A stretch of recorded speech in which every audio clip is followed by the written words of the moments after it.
Este fin de semana tenemos, Gonzalo, elecciones en México. Recuerde que se nos vienen elecciones en Venezuela, tendremos las elecciones de los Estados Unidos, pero hay que mirar a Europa porque tenemos elecciones europeas que, si bien es cierto no son tan importantes mediáticamente, sí lo están siendo en los distintos países europeos porque van a definir un poco el panorama geopolítico de ese continente. Sobre todo, Camila, por la llegada de la ultraderecha a los gobiernos o algunos gobiernos del viejo continente.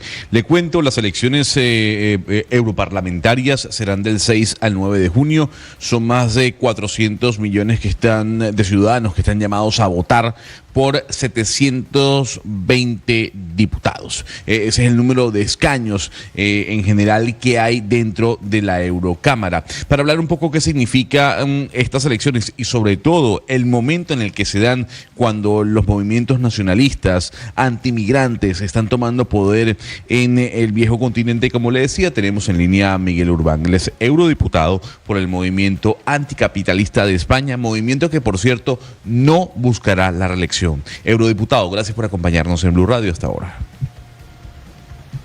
Gracias a vosotros por la invitación.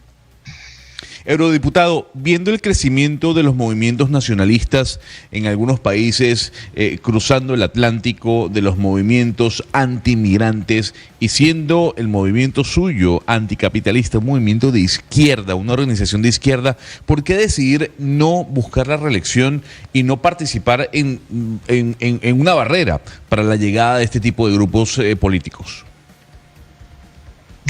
Bueno, primero una aclaración. Yo no los llamaría nacionalistas. Yo lo que son gente de extrema derecha, que es diferente. De hecho, hay sectores nacionalistas, tanto en Europa como en América Latina, que son progresistas y que no tienen por qué ser catalogados dentro de esos discursos de odio, antimigrantes, antiminorías, porque no solo son antimigrantes, también antifeministas y antimujeres. Y yo creo que es importante ver, primero, que en segundo lugar, que la extrema derecha no es que vaya a llegar al Parlamento Europeo. Ya está muy presente en el Parlamento Europeo. A día de hoy, si los tres grupos de la extrema derecha se unificaran en uno solo, serían el segundo grupo en diputados de la Eurocámara por encima del Partido Socialista. Y en tercer lugar, yo creo que, por desgracia, a la extrema derecha no solo se le frena votando, sino que hay muchos trabajos antes y que hay que hacer, y es reconstruir el tejido social, reconstruir justamente comunidad, reconstruir lazos de clase para oponernos a estos discursos del odio. Muchas veces vemos las elecciones como un atajo y yo creo que nos equivocamos, ¿no? Las elecciones deben de ser la conclusión de un proceso.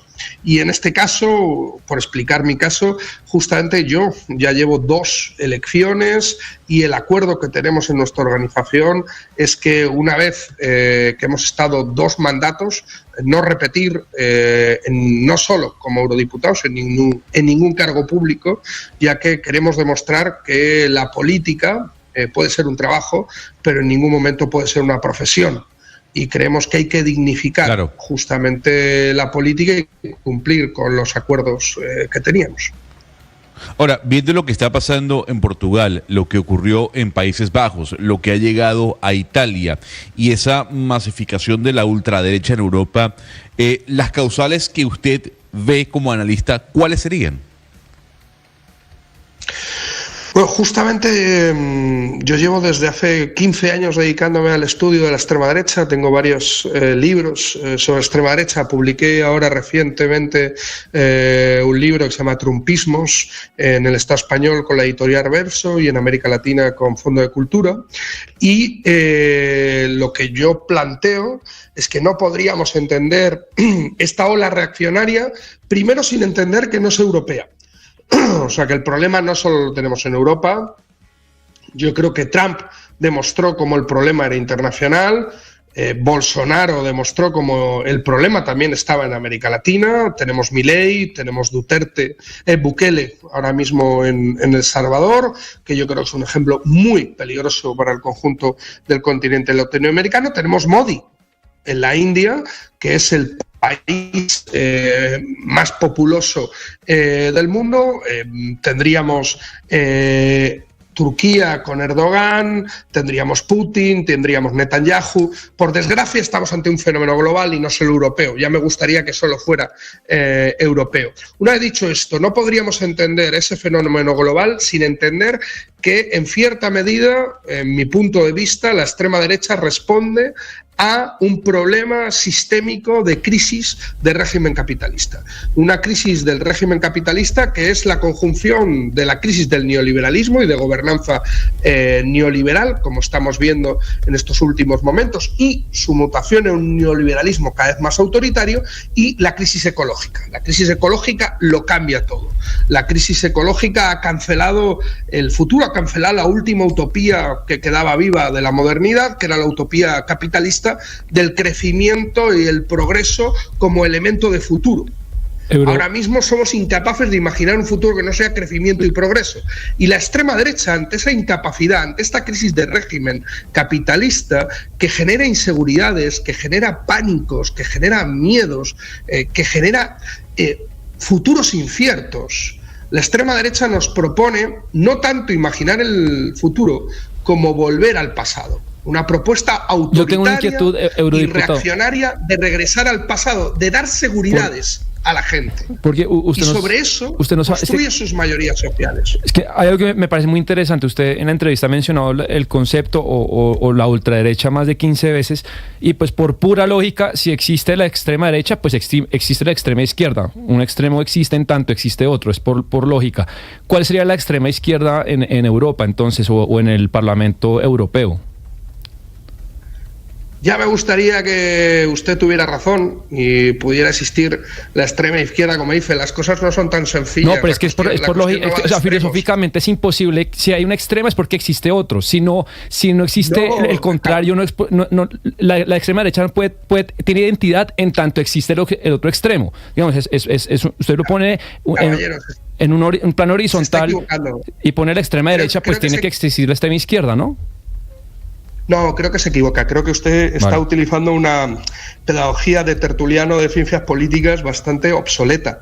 De hecho, lo que estamos viendo ahora mismo es que la extrema derecha normalmente no está polemizando con el extremo, con la extrema izquierda, sino que está polemizando con el centro político, con lo que comentaristas y sobre todo ensayistas políticos hablan del extremo centro.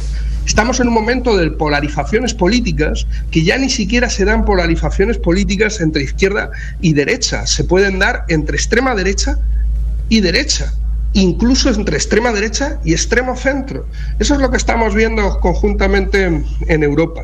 Usted está intentando ver con gafas del siglo pasado y esto es un fenómeno nuevo, y yo creo que es interesante comprender cómo ese fenómeno no se podría entender justamente sin la crisis de régimen capitalista en la que nos encontramos, y cómo se está generando polarizaciones políticas en donde la extrema derecha se está planteando como una lógica antisistémica y antisistema liberal, como lo conocíamos hasta ahora mismo. Eurodiputado Urbán. Eurodiputado, sí. Ahora que usted habla del centro, le quisiera preguntar precisamente por el centro, porque estamos hablando de esos extremos y de esas posibilidades de la extrema derecha, por otros lados de la extrema izquierda o de la izquierda, y en ese panorama, ¿el centro qué lugar ocupa? Si esto es para el centro, mejor dicho, si el centro desaparece, o es antes, por el contrario, una oportunidad para el centro, o si para usted el centro no existe, porque hay personas que dicen el centro no existe. Bueno, yo lo que estaba planteando es justamente una categoría social de ciencias políticas que habla de extremo centro, que es la unificación de lo que conocíamos como el turnismo clásico europeo entre la vieja socialdemocracia y la vieja democracia cristiana, que en cierta medida durante más de 40 años han gobernado Europa como una gran coalición. Esa gran coalición se está resquebrajando. Y lo que estamos viendo es que el conjunto de la extrema derecha está radicalizando el conjunto del arco político. lo está radicalizando hacia la derecha. Y de hecho, en estas elecciones europeas, si ustedes quieren hablar de elecciones europeas, lo que estamos viendo es que la candidata del Partido Popular se está abriendo por primera vez a romper un tabú después de la Segunda Guerra Mundial, que es gobernar con la extrema derecha. Algo que ya pasaba en ciertos países europeos, ahora mismo. Además, no es cualquier cosa que sea Ursula von der Leyen, que es alemana, donde el tabú es mucho mayor justamente por su papel en la Segunda Guerra Mundial, se abra a distinguir entre una extrema derecha mala y una extrema derecha buena con la que se puede llegar a acuerdos en la Eurocámara. ¿Por qué? Porque la extrema derecha puede que consiga llegar al 30% de los diputados y diputadas del próximo Parlamento Europeo. Y esto le daría una minoría de bloqueo. ¿Qué significa? Para que los oyentes colombianos lo sepan. Todas las grandes leyes, acuerdos comerciales de la Unión Europea que sean ratificados por el Parlamento Europeo tendrían que pasar de una u otra forma con el acuerdo de la extrema derecha. Se me acaba el tiempo, señor Urban, y por eso perdóneme interrumpirlo, porque me encantaría poder seguir hablando con usted, pero quizá una última pregunta, y es que si bien es cierto, ese es el impacto de las elecciones europeas ahora que se vienen, ¿cuál va a ser el impacto de las elecciones europeas en las elecciones locales y en el panorama político de cada país? Usted es eurodiputado español y nos hablaba de una candidata del PP. ¿Qué impacto va a tener en España? O, por ejemplo, se está hablando que a Macron en Francia, Le Pen podría terminar ganándole el pulso en las europeas, y asimismo la señora Meloni en Italia, pues seguir manejando el poder político. ¿Qué tanto influyen estas elecciones europeas en la política local de cada uno de sus países? Mucho, y entonces tendríamos 27 causales, porque hay 27 países miembros. Le Pen lleva ganando a Macron las dos últimas elecciones europeas. Desde el 2014, Le Pen ha conseguido ser la primera fuerza. Aún así, no ha conseguido luego nacionalmente ser la primera fuerza y ganar en las presidenciales. La única diferencia es que puede ser que en esta ocasión le saque más de 15 puntos al presidente del gobierno y pueda abrir una crisis fuerte en Francia. Tenemos elecciones en varios países europeos que coinciden con las elecciones europeas. Por ejemplo, en Bélgica, donde me encuentro, tenemos elecciones municipales, regionales, nacionales y europeas, con lo cual va a haber también unos resultados muy interesantes y muy parejos. Y no se vota lo mismo muchas veces a nivel europeo que a nivel nacional. En el Estado español vamos a ver una competencia otra vez fuerte, en donde parecía que lo tenía ganado el Partido Popular, y las últimas encuestas dicen que podemos estar ante un resultado muy justo entre el Partido Socialista y el Partido Popular. En Irlanda se va a confirmar el giro a la izquierda y un aumento muy significativo del Sinn Féin. O sea que en Italia ganará Meloni, pero bastante ajustado según los últimos datos, con lo cual vemos que va a tener repercusiones y que sobre todo en 2025, en donde habrá elecciones en Francia, en Italia, en Alemania, países centrales, estas elecciones pueden ser la primera vuelta.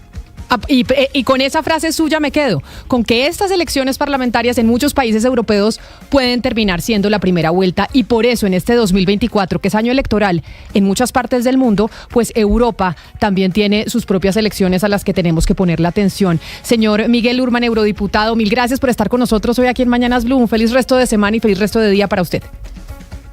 Gracias a vosotros. Un saludo especial. Así llegamos nosotros al final de esta emisión de Mañanas Blue. Sigan conectados con nuestros compañeros.